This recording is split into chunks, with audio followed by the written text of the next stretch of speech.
मुंबई पोलिसांचं पथक सैफच्या घरी दाखल. 2 पोलीस अधिकारी सैफच्या वांद्र्यातल्या घरी पोहोचले.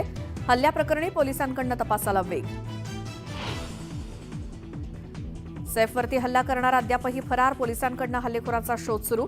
पोलिसांच्या वेगवेगळ्या टीम्सकडून आरोपीचा शोध सुरू.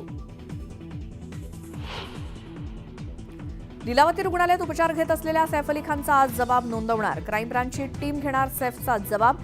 हल्ल्याची जाणून घेणार माहिती.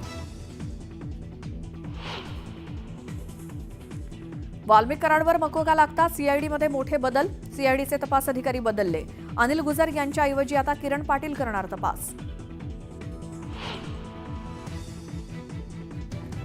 दिवंगत सरपंच संतोष देशमुख यांची पत्नी आणि भावाचा जबाब आज नोंदवला जाणार. यापूर्वीच्या जबाबात कराडनं फोनवरनं धमकी दिल्याचा केला होता आरोप.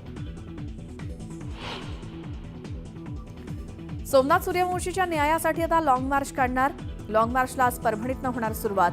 विविध संघटना होणार सहभागी.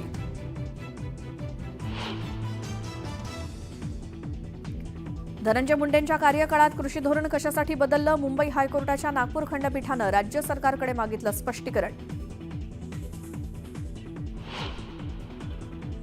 सामाजिक न्याय खात्याच्या मंत्रिपदी नियुक्ती झाल्यामुळे संजय शिरसाट सिडको अध्यक्षपदावरनं पदमुक्त. नगरविकास विभागानं जारी केला शासन निर्णय. बंद पडलेल्या रिक्षाला पायानं धक्का देत स्टंटबाजी करणाऱ्या वाहक आणि चालकाचं निलंबन. नाशिकच्या पिंपळगाव बसवंत इथली घटना. डोनाल्ड ट्रम्प यांच्या शपथविधीपूर्वी भारताला मोठं गिफ्ट. अमेरिकेनं भारतीय अणुसंस्थांवरील निर्बंध हटवले.